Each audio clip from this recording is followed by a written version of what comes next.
Welcome to the Savvy Dentist podcast with Dr. Jesse Green, the show where great dentistry meets great business. Listen in each week as we bring you an inspiring person who will share their story, ideas and business techniques to help you create a practice and a life you love. And now introducing your host, Dr. Jesse Green. Hello everyone, it's Jesse Green here. Welcome back to SavvyDentist.com and to the Savvy Dentist podcast. Great to have your company for another episode of the show. Now, if you're a motivated, driven practice owner, come along and find us in the Savvy Dentist Facebook group. We'd love to welcome you there because in that group we have some tools, some training, and a community of like-minded people who, like you, are on a quest to create a great practice and a wonderful life. So if that's you, all you need to do is head across to Facebook, find us in the search bar, and then answer the membership questions, and we'd love to welcome you in. Now, my guest today is someone really special. I'm talking to Cooke, who is a gold medal Paralympian. She's had an incredible career. She is got to be one of the oldest Paralympians. I'm not sure if she's the oldest, but she's had an incredibly long career. And what is remarkable about Carol's career is her tenacity, her grit, her stickability. It is something I've never seen it before. I'm really honestly, I've never seen someone with such strength of character before. And listening to her story, I've got to tell you, I got a bit emotional. It's an incredible story of grace. It's an incredible story of courage. It's an incredible story of tenacity. And I just love talking to her. And I know that you'll love listening to this episode as well because so many wonderful life lessons, so many wonderful business lessons, all wrapped up in an engaging and entertaining life story. And without any further ado, here's Cooke. Cooke, thank you so much for taking the time to come and join us on the Savvy Dentist podcast. How are you today, all the way in Melbourne? Oh, I'm very good, Jesse. I'm staying out of the rain today. Which is a good thing and a bit of an achievement in and of itself because there's a lot of rain to stay away from. Oh, definitely. And I even got training in this morning, though, because I've got a kicker trainer, a Wahoo kicker. So I was online on Zwift and doing my training inside while it rained outside, which is even better. There you go. Okay. Well, I'm going to say I wasn't quite as dedicated as that this morning. So maybe I'll have to do it this afternoon and make it up. Carol, you've got a really interesting story. You know, you've represented Australia at the highest level in sports and, you know, your journey, though, begins many, many years ago as a young athlete in gymnastics and then swimming. And I wondered if we could just talk a little bit about your background. Obviously, you ended up going to the Paralympics and achieving wonderful success there and the World Championships. But every story has an origin, and I'm always interested in the origin because it tells so much about you as a person. I'm curious to understand your origin story. Well, I guess, like any good mother, she had her daughters in, tap and ballet and gymnastics and twirling a baton at the age of 4. I was. And I remember at 7 years old watching my very first Olympic Games, and it would have been the Mexico Games in 1968. Well, there you go. That tells you how old I am. And and I remember watching these female gymnasts, and I was mesmerized. And I just thought right then and there, I just went, yep, that is what I'm going to do. I'm going to be a gymnastic Olympian for Canada. And that was at 7, that was like all I could see was those Olympic rings and me doing the tumbles. Now, if you see me in person, I'm definitely not the build of a gymnast. But at 7, I didn't know that. And I remember at 9, my best friend Sharon Emsley and she lived 2 doors down from us. And we went to try out for an elite gymnastics club. And her mom had driven us that day. And so I was so excited. We ran into this front of foyer of this gymnasium, and I gave the lady my name, and I said, I'm here for the tryouts. And, I had all these grandeur things going through my head of I'm going to be the best there is in the tryouts. And she pointed me to another lady against a wall. And so she took my height and then pointed to a set of scales. And she was a pretty gruff lady, and she said, stand on these. And so I stood on the scales, and in a really loud voice, she said, you're too fat for gymnastics. You can't come in. Whoa. And yeah, in front of everybody. Oh, no. And I was crushed, but I was trying to hold back the tears and trying to be very stoic at 9. Oh. And the worst part is that my best friend got to go in. She was a tiny little pixie girl, and she ended up being a pretty good gymnast. But in the meantime, I'm sitting in the foyer for over an hour because I can't go home because her mom had driven us. So I remember she came out, we got in the car, not a word was said. I just couldn't speak. I knew if I opened my mouth, I would cry. And I remember getting out of the car in their driveway and running down the street to my house, through the back door and slamming the door, up 4 stairs, down the hallway, into my bedroom, slamming the door. And I dove face first onto my bed and just burst into tears. And while I was on my bed, and I was literally sobbing, and I could hear my mom coming down the hallway. She was obviously coming to give me help for slamming doors. But she opened the door and saw me, and she just a mess. And she sat down and she put her arm around me. And I remember my head in her chest, and she's like, "What has happened? What's the matter?" And I said, "I'm too fat for gymnastics. They wouldn't even let me try out. I can't ever do gymnastics." And she sat me up and she said, "Stop right there." And that day she gave me 2 good pieces of advice. She said, "Carol, never in life let anybody tell you what you can and can't do. If you want to do gymnastics, then you keep doing gymnastics. If that's what you love, who cares what she thinks? You just do it." And then she said, which completely changed my life, she said, "But think about this. If you want to go to the Olympics and you can't get there in gymnastics, then maybe you should try another sport."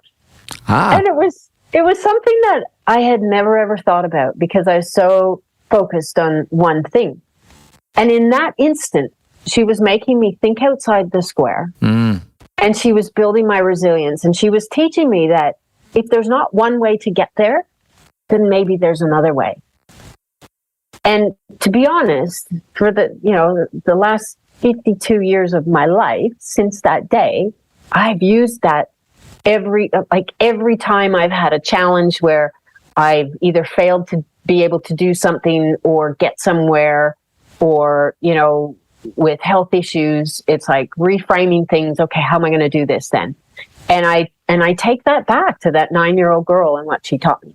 And it's just been so helpful in every aspect of life. Well, I love the reframe.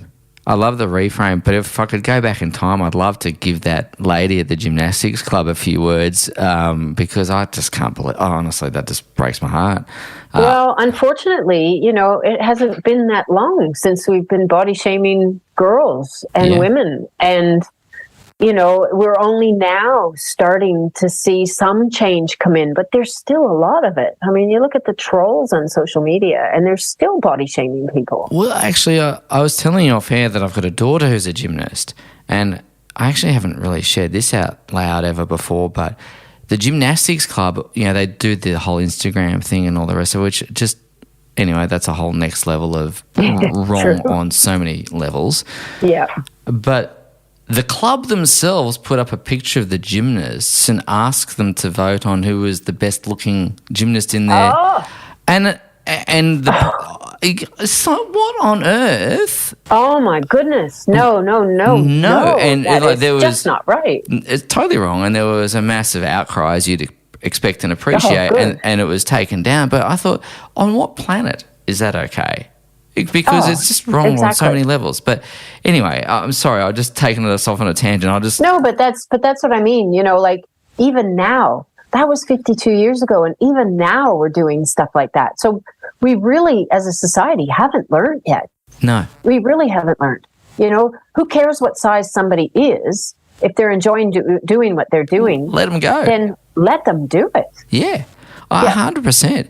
So I want to ask you about this resilience piece because as a little 9-year-old, that can be a crushing thing. Thank goodness for your mum and her wisdom because, that's a gift. Oh, definitely. I'm curious to ask about the next sport. I think I know which one it is, but what was the thought process about, okay, well, if it's not gymnastics, then what? Well, honestly, the only other sport, and I never really thought of it as sport because I was so fixated on gymnastics, but was swimming because we had a cottage in Northern Ontario in Canada that, every summer we spent up there and we were constantly in the water. And so I was really bad at ball sports. So forget about volleyball, basketball, baseball. Like my coordination skills were just not there. Okay. And so I loved swimming. And literally we would spend 2 months of the summer in the water. So I thought, well, why don't I try swimming? And I joined a swim club when I was 10. And, took to it like a fish, I guess you could say. And it became my love, my passion. And I guess by the time I was 15, I was training 5 hours a day, before school, after school. And that was, 5 days a week, Monday to Friday, with a 2-hour session on a Saturday and then a Sunday off, and I learned how to fit everything in because I was told, my parents told me if I didn't keep my marks up, which I wasn't the best student in the world anyway, but if I started failing things, then that passionate part of my life, the swimming, was out. Yeah. So you really learn to structure your life so you get stuff done. Yeah, so at 15, I decided that my goal would be the 1980 Moscow game. And we know what happened to the Moscow game. We know what happened to those of us who are old enough to remember know what happened to the Moscow. Exactly. We're dating ourselves here, right? Yeah. Most of the Western world boycotted those games because, funny enough, Russia had invaded Afghanistan. So the U.S. weren't happy about that. And so they decided that, nope, not going, and they asked the Western world to agree with them, except Great Britain and Australia. So they actually, athletes make their own decision because the Olympics and sport should not be based around politics. Unfortunately, we know it is. But those two countries at least gave their athletes the opportunity to make that decision, whether they wanted to go or not. So that was great. But then that dream, just like my gymnastics dream, was like, okay. I was 18 years old. And back then, if you hadn't made it as a swimmer, a female swimmer at 18, you were basically washed up. Yeah, wow. Most of the world record holders, we had one in Canada, Nancy Garapic, world record holder in backstroke at the age of 13. So at least now we know that women get stronger into their 20s and 30s. And even Dara Torres from the U.S. was 41 in Beijing at the Olympics, and she won 3 silver medals in the sprint events. Wow. So, we know that women can get stronger, especially through their 20s and into early 30s. And even after having babies, they are still around, and we've proven that now. There's so many mothers doing high-level sport. So at 18, though, it was like, well, I haven't made it, so what do I do? So Mom's lesson again, reframe your thinking. What are you going to do now? And I went right to the dark side and I joined the police force. That seems like such a diametrically opposed life choice, doesn't it? Like, I'm an athlete, I'm a policeman or policewoman. What was the decision? I'm just trying to figure out what was the thought process, because it doesn't seem like a logical or natural thing. I know for most people it wouldn't be logical, but I came from a policing family. Okay. So my grandfather had been a policeman. My dad was a policeman on the Toronto Police Force, a 39-year policeman. He met my mom when she was a policewoman on the force. She was only on for a few years back in the 50s. And actually the 14th woman ever hired on the Toronto Police Force. Oh, wow. So she was pretty groundbreaking woman back then. And I always said I would never join the police force. But at 18, I'd finished high school, and we didn't have anything in Canada that you call here the gap year. I'd never heard of that till I came here. But I didn't want to go to university for a year. So my mom said, well, if you're not going to school, in university, then you need to find a job.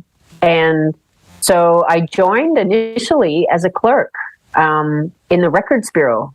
And after a few months there, I was sucked right in. And I thought, I can go out and make a difference in this world. I learned pretty quickly I wasn't going to do that on my own. Yeah. But, at 18, it was like, yeah, man, I could go out and change the world. And so I joined. And that was the start of a 14-year career, which saw me start in uniform, then work 4 years undercover, and then move into the detective office.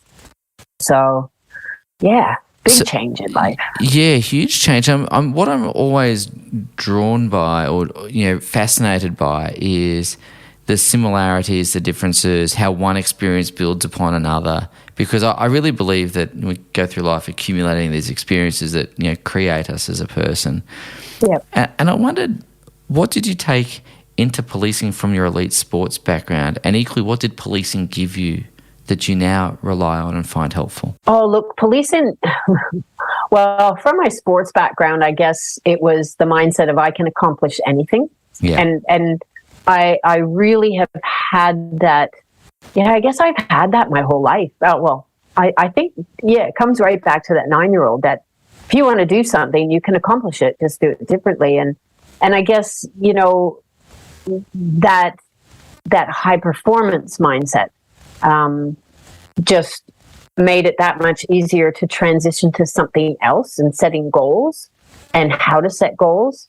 And I guess joining the police force, joining as a clerk first, it was just, I've got a job for a year, then I'm going to go back to school. But in the area I was working, I saw, I typed up stories for the media that major detective or the homicide squad would ring in, and I'd be typing, the old Olivetti typewriter. Uh-huh. I'd be typing up a story that was to go to the press, or I'd be taking information on major arrests and typing those up.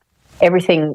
This is well before the world of the internet and computers. We typed everything, and it was paper based, and I saw these things coming in, and that 18-year-old said, "Man, I could help change this world by doing something different." I still kept sport in my life, though. And that's one thing I didn't say. I still kept swimming with the club that I was with. Okay. I was still racing, just local competition. As the old lady, when I hit like 2021, I was like, oh my God, I was the old lady. We've got this old lady swimming with us. And through the police force, we still had sport within the force, which was great because 1985, the very first World Police and Fire Games were held in San Jose, California, and it was like the Olympics for police and fire emergency services. And so, at that point, I thought, wow, like I've done it. I've reached the pinnacle of my sport because I'm racing at the World Police and Fire Games, which was the pinnacle of what I could do there. And so, sport has, been there all the time. When I left policing, what I've taken from that, I've had to leave some of it behind because with policing, you become and it's taken a long time to get back to normality, I guess I could say. You become very suspicious of people. You prejudge. You have to prejudge as a police officer while you're walking into situations. You have to think what could happen here, not think about it after the fact. You need to think about it before you get in there. So you're prejudging situations, you're prejudging people. And I found that when I left policing, that can be really bad when you don't have to worry about that kind of thing. And even now, to this day, if my husband and I go to a restaurant, after working for 4 years undercover, I always pick the seat that has my back to the wall. So I've got a complete view of the door and people coming in. And he knows that it drives me nuts if I can't see what's happening. And so he'll at times jump in the seat that he knows I want to sit in, which is good in one aspect, because it's trying to reframe me. Personal growth, yeah. Yeah, exactly. Reframe my thinking that, Carol, not everybody's bad that's coming in behind you. But it still drives me nuts. so there's little things, unfortunately, that stay with you as a police officer that you can't get past, which is, as much as I try, I still like having my back to the door. Even in my office here, my back is to the door, but I turn my computer and my laptop and I sit so that I've got that peripheral vision of the door, the window. It's really bizarre. It's really bizarre. Well, it's just one of those quirks that comes with being a police officer for that period of time. And that's true. And I think the other thing I've taken out of policing, for me, it was the professionalism that I tried to espouse. Like I wanted to be professional. I didn't want to be, I know we hear so many stories about the bad police officers, on the job. And it's like a 1% of the people who are on the job who do mess up. It's like any job, you're always going to have somebody that does the wrong thing. but don't tar everybody with the same brush. Yeah. So I really I think I've brought, now that I'm into sport for the second time in my life, elite sport, I've brought that professionalism, I think, from policing into what I do. So that's a really good segue into your second chapter, really, of elite sport. And I wanted to talk about inflection points in your life, because you've had a couple. That 9-year-old experience at the gymnastics was obviously another. I imagine the Moscow Olympics and it being boycotted was another. And of course, there was another couple of big inflection points in your life, and I'm wondering if we can just talk about those for a second in your story. So, what happened? Oh well, I guess there's probably about 3. Yeah. So I guess the first one is when I was on the police force, I was in the detective office. I was involved in a really horrendous sexual assault case that I worked on for a couple months, and it really got the better of me. I won't even go into detail because it was horrendous. And the court system was just horrendous. And unfortunately, I don't think it's changed much. And I didn't think that I could keep doing this job. And so I decided I needed to take time away from it. Mm-hmm. And I asked for a leave of absence, which I got. I got a year's leave of absence. And I came to Australia. Because I'd met through the police and fire games, I had met a whole bunch of Melbourne Fire Brigade members and their wives. And I had been traveling to Australia. So that was 85 when I met them. This is now 92. Yeah. And I'd been coming back and forth to Australia for holidays because I'd become very good friends with a lot of these people that I'd met at the first games. So I thought, I got to do it right. I'm going to take a year off. I'm going to go down there and drive around the country. So I did. So that was a really big change in my life where I just got into a car, a 76 Ford Falcon, dual fuel, and I drove 37,500 kilometers around the country with my bicycle on the back, a tent in the boot, and met some incredible people, had some incredible experiences. And then just a couple months before I was going home, I met my husband. Of course you did. It's probably good that I met him towards the end, because I don't know if I would have done what I had done, beforehand. Anyway, I had to go back to work because I had no money. So that was a really big turning point. I'd made that decision when I was here for a year that policing was not what I wanted to do, but I didn't know what I wanted to do. I had no idea. And as a police officer, you're trained, they spend so much money training you that at the beginning, they make you feel like you can't do anything else. This is what you're made for. This is what you're trained for, and you can't do anything else. Anyway, I came back and went back to work, and I was working as a training officer in uniform, and I thought, oh God, this is not what I want to be doing. And finally, Russ and I traveled back and forth for about 8 months, and I was down here in June of 94, and he finally popped the question. I didn't believe him, but he called my dad, so it made me believe that, he was serious. Being honest and being serious. Yeah. And so that just changed the whole direction of my life. I went back, I was back at work. I put in my papers, and August 31st, 94, I boarded a plane and headed to Australia. So all of a sudden now I'm coming to a country that I had a few friends, but I had no work and I didn't know what I was going to do. So that was a big change. But in fact, it was a great change. I joined Australia Post. I started building my career within Post. I started as a driver, worked my way up through management. And I guess it was 1998. Russ and I got married in 95. And then 1998, I had some really unusual symptoms. I swam with the Masters Swim Club. I was still swimming, and we were down in Hobart at the Masters Nationals. And I was really looking forward to competing because I felt like I'm in good shape. I'm going to do well.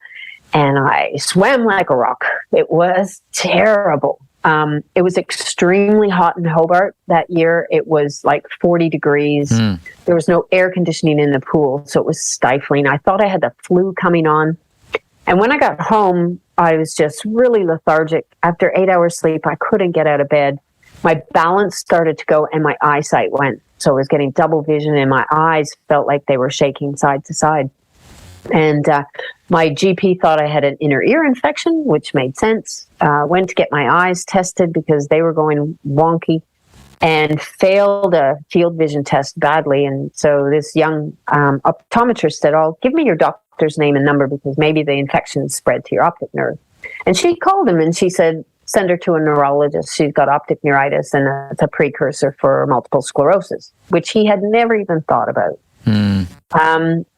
So next thing you know, I'm seeing this neurologist. He sent me for a whole bunch of tests, and it was then April, and it's funny how we remember dates and times. April 23rd, 1998, 2:15 p.m. was my appointment time. And the day I was going, all my symptoms were gone. Now, I'd had like 2 months off of work, and all of a sudden my symptoms are gone. So I felt like a real fraud going to see him, thinking, yeah, it was just that inner ear infection which had spread. Anyway, I get there and he's really gruff. Now, this man was probably over 70. He had to be over 70. He probably should not have been still practicing. And he was the first neurologist that we could get into in a hurry. And he gruffly opened his office door and, "Hurry up, get in here." I'm like, "Oh, okay." And he points to a chair and he goes, "Sit down." I'm thinking, yep, he's pissed off that I'm here and I'm wasting his time. And he pulled my MRI film out of the envelope and he held it to the ceiling light. And he went, "Well, too many lesions on your brain for someone your age. So you've got multiple sclerosis and basically your life as you know it's over. So I'd suggest you go home and put your affairs in order before you become incapacitated." Oh, bloody hell. And I'm sitting there and it was like, I felt like I'd been hit by a bus. And I looked up at him and I remember saying, "What?" And he goes, "You heard me. You've got MS. So this silly sports stuff you do, you're never going to do that again. And you're going to have to quit work and go on a whole bunch of drugs. And to be honest, I don't have time for you as a patient. I've got enough people with MS already to deal with. Go back to your own GP. He can look after you." Oh, my God. Oh, he was a lovely man. He must have been related to that lady in Canada from 9 years. Oh, probably. Yeah. Probably. And I just sat there and I think there was only one word going through my head, and that was incapacitated. And the fact that he'd mentioned sports, no sports. And, you know, being a lifelong sports fanatic, and even though I wasn't a ball sport person, I loved watching, you know, football, baseball, all that kind of stuff. That incapacitated word was probably the worst word that could ever been used, because I went to the real dark side of that word that day, and where I was lying in a bed, incontinent, unable to speak, unable to feed myself, and dependent on somebody for every aspect of life. Like that's where I went. And he walked to the door, putting the film back in the envelope. I still hadn't said anything but what.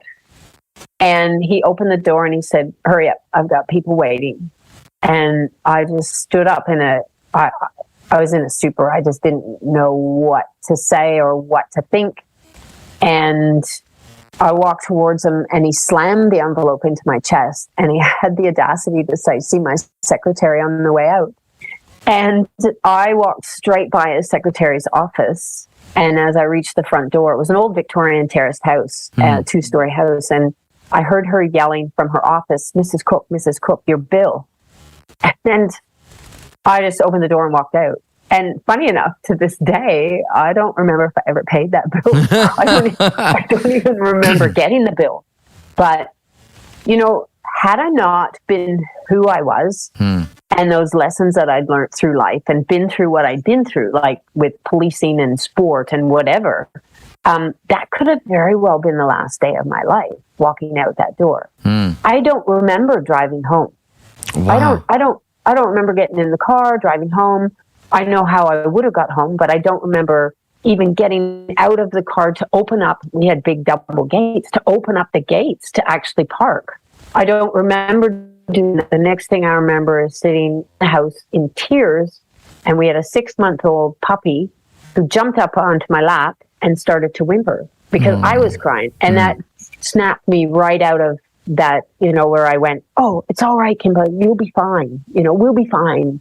And don't cry." And at that point, I made decisions, which I now know you never make decisions when you've just heard traumatic news or been involved in something, because you just don't know what the future holds, and you can't make those decisions until you have information.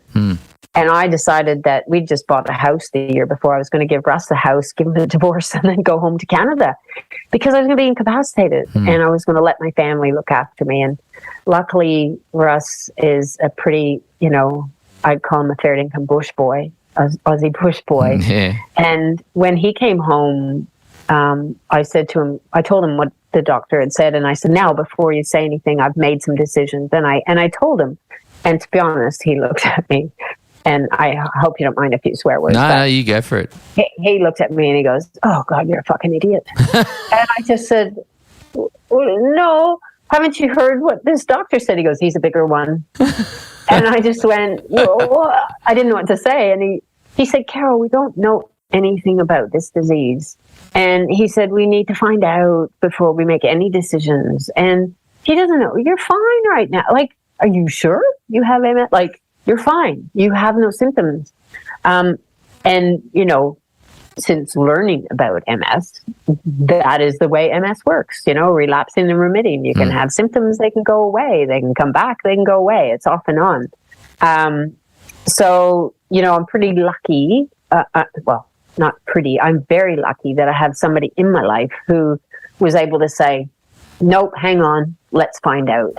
Instead of, oh shit, I'm running away. Yeah. Which happens a lot. And I know a lot of people with MS whose partners, male and female, have gone, nope, can't deal with this. And that's it. They're gone. Yeah, wow. So I'm very lucky, and we've been married 27 years now. So it hasn't all been, rosy and champagne. We've had our ups and downs and it's been tough, but, we've been able to work through it. And I'm lucky. I have an amazing GP who I still see all these years. Isn't that amazing? And when I went back to see him, he just went, Carol, I cannot deal with this. He says, you need somebody who specializes in this. He says, I've called the MS Society and I got a package of information sent to you and I've got a package of information coming to me. He said, because as a GP, we only learn 20 minutes in school on everything. Yeah. Like, we're not experts, but he says, I'm going to learn now. Yeah. Isn't that great? Yeah, and the funniest thing is when I was growing up, and it would have been grade 7, the librarian at my school started the MS Readathon. Oh, wow. All those years ago, grade 7. This is Lorraine Dilling. Yeah. Huge circle. Yeah. And I saw her a number of years after my diagnosis, and she would have been probably late 70s, early 80s. I went to her house because she didn't live far from my mom and dad. And I said to her, why MS? Like, you did this readathon thing, and why MS? She goes, I don't know. She says, I just looked for a charity that was pretty small and didn't have much funding and thought, I want kids to read. So, we'll donate the money to MS. And and all these years later, it's still going strong. Isn't that wonderful? Worldwide now. Isn't that amazing? So let's talk about Paralympics, because you've achieved the Olympic dream, perhaps not in the way you originally thought you would. And I want to ask you, my question is, you've done rowing, you've done cycling. What happened to swimming? Well, funny enough, I did get classified as a para swimmer. And it was because in 2005, the World Masters Games, for the first time ever, were having para classifications in swimming and athletics. Yeah.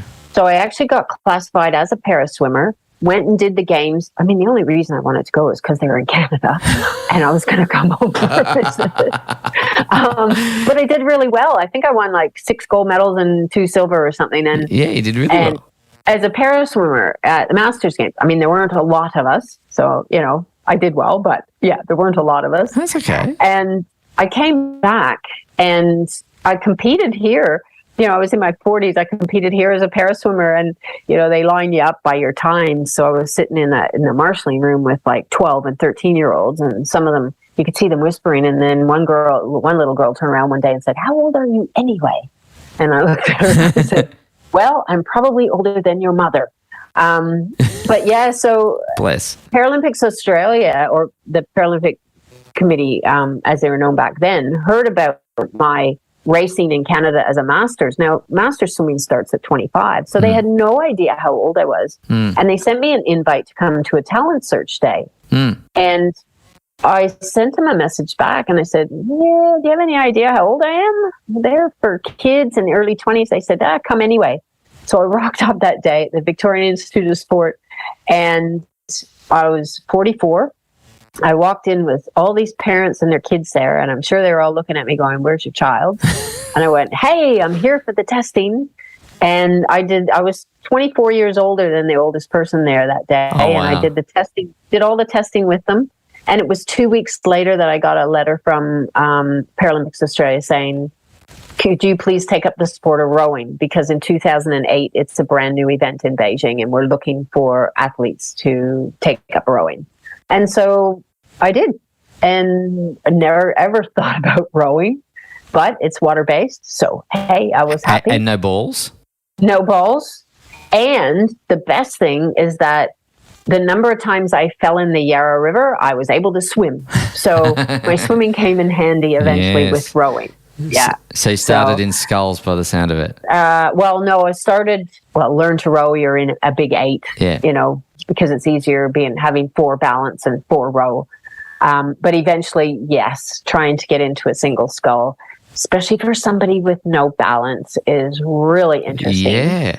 And learning that, because if I focus on one spot, then I'm okay. But if I have to turn my head or look around, then that's when things go haywire. And yeah, so that was fun. So I did a lot of swimming when I was learning how to scull. So I want to ask you about, again, these inflection points, these mindsets, because we've spoken about the mindset of high performance. We've spoken about the mindset of an elite athlete. And again, it feels like all your life you've been honing this mindset, perhaps consciously, perhaps unconsciously.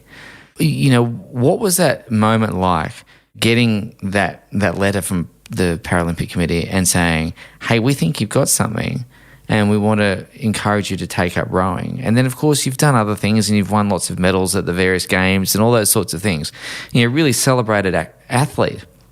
But it's not something that came overnight. It's something you've obviously... It's a long journey, right? And this is one of the things I really admire about is the stickability. That goal as that 7-year-old who wanted to represent her country at the highest level of sport. In 2005, I get this letter giving me that possible chance of still being able to do that. Mm-hmm. At the age of 44, being told, you know what? You could maybe still reach this goal you had as a 7-year-old. Yes, it won't be the Olympics. It'll be the Paralympics. It won't be for Canada. It'll be for Australia. And it won't be in swimming. It'll be maybe in rowing. Then it was like, man, that's a goal I've had since I was 7. Why wouldn't I go for it? Yeah. As it was, I made the national team rowing. And then 2008, we went to the last World Cup that we possibly could qualify in, and we missed by 0.8 of a second. Oh. On that journey there, it was like we had no doubts we were going to go. We had no doubts that we were going to be there. And then when it didn't happen, it was my sister via cyberspace that gave me a swift kick, because I'd actually been writing a blog about our journey to get there. And I wrote a blog apologizing to all the followers who'd been following this journey that we weren't going to get there, and that I figured, this is way too much now. I just didn't think I could do it. And my sister gave me a swift kick up the butt via cyberspace and said, Carol, it's not about the destination. It is about the journey, and you've taken us on an amazing journey. And why would you stop rowing? If you enjoy it, just keep rowing. Don't worry about where it's going to take you. Just enjoy it. And she was so right. It sounds a little bit like your mother's advice all over again. I know. I've got a great family. Yeah. Giving me, these kicks. I mean, that was a very disappointing time that, we'd worked so hard and we just missed. And so I made the team the following year. We came 6th at the World Championships, and we thought, wow, this is great. We got 3 years to work together as a crew. We can go to London. We can kick ass. And in 2010, we had a coach who, even in 2009, he was just a terrible coach. The night before our final, he pulled us all together at the World Championships, and he said, you guys should just be happy you made the final. What? Yeah. He did not care about the 4. He was more interested in the more disabled boats, so he just didn't give it. I think that was a real bad mindset for most of the crew to take into that race. And I think that's why we did so badly. We had the worst row of our life, but we ended up 6th out of 6, in the final. Yeah. But the following year, politics came into play within rowing Australia and this coach. And he lied quite a bit to the high performance director. And we got invited to selection trials for world championships. Then we got uninvited.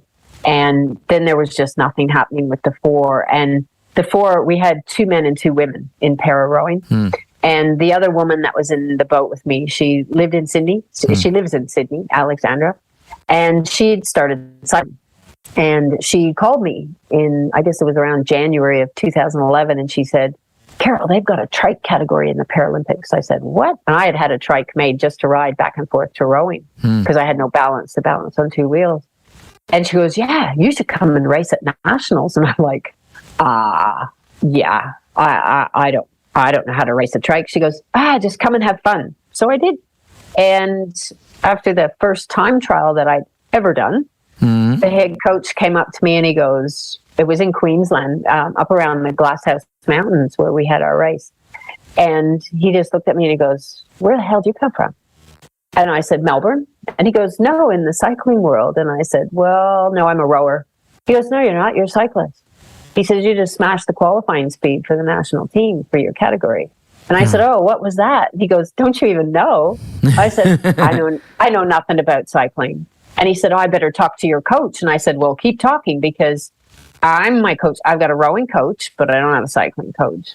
And that was thanks to him. His name's Peter Day. Thanks to him, that was the start of my cycling journey, which, is still going strong 11 years later. And you've achieved some tremendous success as a cyclist as well. So I know that it's probably poor form on my part to go, can you list off these achievements? Because it probably puts you on the spot, but let's not hide this. You've had some incredible success as an athlete, and you've won gold medals, you've won world championships, you've won all this stuff. So how's that? Yeah. That's incredible. Well, seriously, Jesse, I still shake my head and go, what the hell's happened in the last 11 years? Yeah. I got the last spot on the cycling team for the 2012 London Games, Paralympics. Unfortunately, I had to race the men in London. And because we didn't have enough women to hold our own race that they figured countries would pick who would be strong enough. Okay. So they factored the race. So I remember being 50 years old and I was in a hotel in Queensland and I got my email saying, congratulations, you've been selected for the Australian Paralympic cycling team. And I was just over the moon and I phoned my mum. I think I woke her up. It was really in the middle of the night going, I've done it. I've made the team. And then a week later, I was off the team because another rider had appealed my selection because she had missed out. So there were only 6 spots for the females on the team, and that's across road and track. And I was only doing road and she could do both. And so we had to go to an appeals tribunal, and then I was back on the team. So they upheld the coach's decision to put me on the team.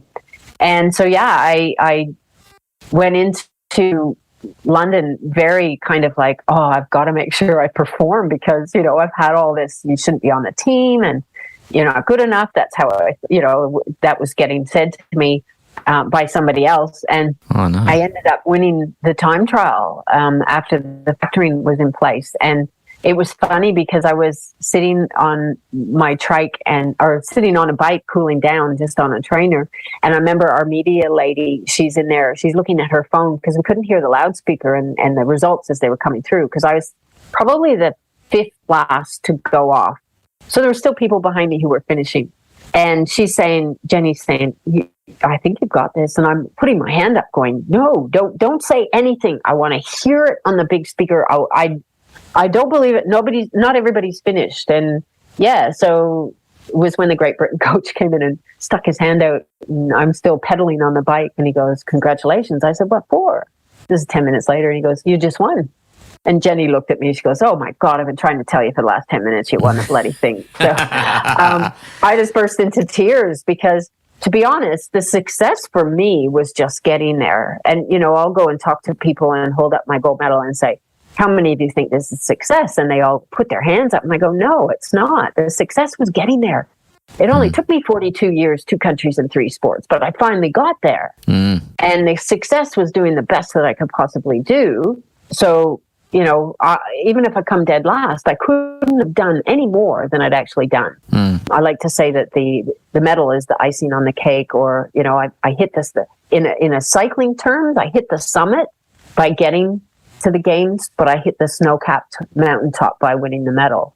So then it was like, well, I loved riding and I'd met some really good people riding. And it's like, well, what do I do then? So the goal, because in 2011, I'd come second at the World Championships in both time trial and road race.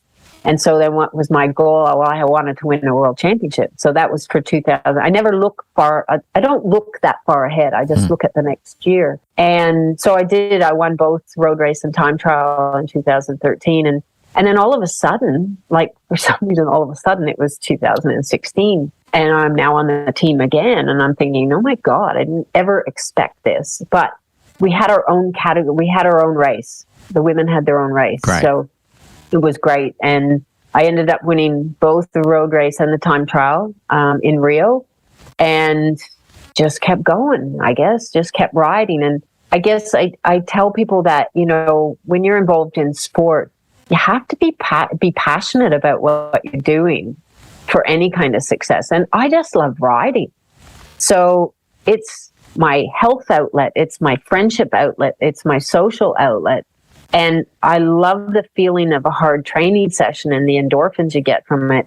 I don't ride to make a team. I ride because I enjoy it. And I just am lucky enough that I'm good enough and I'm still qualifying for the teams. So I didn't think at all that I would be in Tokyo. I was in Tokyo, yeah. I know.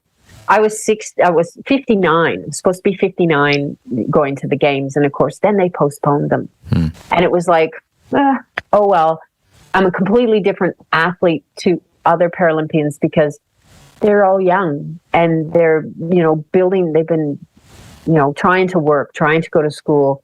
I've done all that. This is just a little bit extra at the end of life, on the other side of all of that. And so it didn't upset me that much. I just thought, oh, well, will I make the team? Because I'll be 60. I'm thinking, God, how can I compete against 31-year-olds and 30-year-olds? And yeah, I made the team and I thought, well, I got to do the best that I can possibly do. We'll see what happens. And I put everything I could into it. I ended up with a silver medal, which to me is my gold medal moment. Because I had a really good race. I worked my ass off that extra year to just be there. Then the road race came up, and unfortunately, it didn't end very well. Canadian girl who actually beat me in the World Championships in 2011, she crashed in front of me in Tokyo 9 minutes into the race. Oh, no. We were coming downhill at about, we worked out 58 to 60 kilometers an hour, and it was pouring rain. Oh, no. And she didn't quite take the corner too well. It was a sweeping right-hand corner. And she crashed, and I could see what was going to happen because there was nowhere to go, and I hit my brakes and I just slid. There was, the roads were so wet. Yeah. We have safety bars on the back of our trike, so you can't come in between two people's back wheel, people's two back wheels. And I hit the German girl right on the back left, which pushed her out of the way, and I hit the Canadian's bike. Went head over heels and just tried to relax into it. I thought, don't try and stop yourself. You're going to break something. And as it was, I hit the road at about 45 kilometers an hour. Oh. And I remember once I stopped sliding down the road, I kind of lay there and took stock and thought, okay, nothing's broken. Just get up, because everybody at home around the world's watching this live. Get up. And so I did, grab my trike, tried to ride. The wheel was smashed, so they replaced the wheel. The mechanics right away were there and replaced the wheel, and I jumped back on, blood running down my legs, and because I had skin off from hitting the road, and I was a bit sore on the right side, and I remember going up a little tiny hill, and the medical doctor in the car came beside me. He goes, "Are you sure you're all right?" And I'm like, yeah, I'm fine. I just want to catch them. And it was adrenaline talking, because then I hit the 3K climb and I couldn't breathe. I was having trouble breathing. It turned out I had a punctured lung. Oh, well. Yeah. So I ended up being taken by road ambulance to hospital, chest tube put in. I might add, in Japan, they don't believe in pain meds. So they did that with no freezing and no pain meds. That was not fun. No. And spent 6 days in a Japanese hospital on my own. Google Translate works really well sometimes. And, but I always like to find the positive. There's a silver lining in that I'm the only athlete in the world out of the Olympics and the Paralympics who got to stay in Tokyo and be a tourist. Yep. Because I couldn't fly. I had 2 weeks. I couldn't fly for another 2 weeks. Yeah. And so one of the staff members from Paralympics Australia stayed with me, and the translator from Jeff, who was from his wife worked at the Australian Embassy, and he'd been our cycling translator. He was our tour guide, and he would pick us up each day and say, "Where do you want to go today?" Oh, this is good. So something good. Something good came out of a pretty horrific time for 6 days, but it's what you make out of life. Well, I think that's a real theme in your life, isn't it, Carol? You've been able to take those events which seem like adversity, and of course they are adversity, but you've been able to reframe them. You've been able to take the lesson from that. And what I take from this, there's lots of things I take from this, is like, I don't know if this, I'm trying to find a good expression, but it's really around that persistence, that stickability.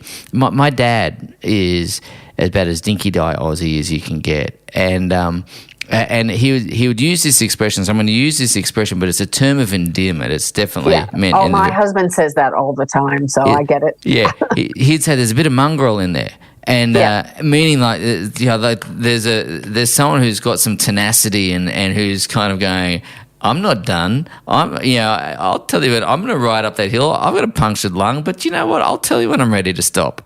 As a Canadian, my mum would say that I was born pig-headed and stubborn. So it's a bit of mongrel, or I'm pig-headed and stubborn. Same thing. Same thing. But it's a really wonderful attribute, because it shows, I think, a huge amount of grit and determination and a lot of, as I said, courage just to keep pushing forward. And I love that. I think it's a wonderful trait. I think I've got my motto across a lot of my stuff is, dare to face your fears and believe in yourself, and you can accomplish anything. And it's so true. It's so true in anything in life and for anyone. I think, as we get older, we all get so fearful of trying new things, or, attempting something different, or changing something in our life, because we've learned to be fearful throughout life. And I always put it back to, we watch children when they're learning how to walk, and they haven't learned what fear is yet. And they might stand up and fall down hundreds, if not thousands of times. And sometimes they'll laugh and sometimes they'll cry, but they always get back up. And I think as adults, we have to revert back to that fearless child when we want to try something. And it doesn't matter if we're good at it or bad at it. If you enjoy doing it, just do it. Don't worry about what other people might think, because, to be honest, so many people are just so engaged in their own self and looking down at their phone as an idea that they're not looking at what you're doing. They don't care what you're doing. It's what the perception we put on ourselves. And it's not what you see, but it's how you see things and how you can turn those negatives into positive. Carol, you've been an incredible guest today. Oh, thank you. I have just enjoyed talking to you so much. I could talk to you for days on end. I'm really aware that you've got a couple of books that I just want to tell everyone to go out and get, because I think, it'll give them some really good inspiration, some great strategies, and really hopefully help them develop their own tenacity and grit and a bit of inner mongrel if we can, if we can. And so, ladies and gents, head across to Carol's website, which is carolcooke.com.au, and there's 2 books there. One's called Finding Your Inner Gold, and the subtitle to that is A Gold Medal Paralympian Secrets to Success. And I'd encourage you to grab that. And then the other one is The Force Within, which is the journey of from police officer to Paralympian. And just grab those books, get stuck into them, because I think some of the lessons that Carol's been talking about, life lessons that have held her in such good stead, all the way dating back to being that 9-year-old girl, I think is a really wonderful lesson for all of us. And I tell you what, I don't know if your mum's still with you, but yes, she's around and kicking. She sounds like an awesome lady. I tell you, she's got a bit of mongrel in her too. She's got a bit of mongrel. I'm going to forward this podcast to her. She'll just. I was actually speaking to her this morning. Unfortunately, my auntie, who is just amazing. I was lucky enough to finally go home after 3 years in August. Our World Championships were in Canada, which was great, and I went home and I spent 5 days with my auntie, and she unfortunately just passed away last week. Which shouldn't have happened. It was, it was such a shock. She was healthy and whatnot, but she had a fall, and 2 months away from her 90th. And my mum's the youngest of 4, and they were all still with us up until last week, and they were all living on their own and just full of mongrel, the whole family. I take after really good stock, I'll tell you. So, I was just talking to her mum this morning, and, how are you? Yep. I'm good. I've got my days now. Your mum's 86. She'll be almost 87. She'll be 87 in May. You would never know it. She's just full of grit and determination. And I think my sister and I are very lucky that we come from some pretty strong female backgrounds in our lives. Wow. For sure. What a wonderful role model. Well, Tell your mum from Australia that is a term of endearment, that if she's got a bit of mongrel in her, that's a big green tick of approval. Well, she does understand that when somebody says it's a term of endearment. My husband called her an idiot one day when she was here, and he goes, but it's a term of endearment. So, she'll just laugh when she hears that. Very good, very good. Well, Carol, thank you once again. I'm really grateful to you for taking the time to come and talk to us. It's been a thrill and a pleasure to get to meet you and to get to talk to you today. So thank you so much. Well, thank you so much, Jesse, for having me. And it's been wonderful and great to meet you too. And I hope we can keep in touch. Oh, definitely. Thanks so much, Carol. All right. Take care. Thank you for listening to the Savvy Dentist podcast. For more episodes, go to drjessiegreen.com/savvydentist. And to discover how to build a high-performance dental practice, visit drjessiegreen.com and download the free report.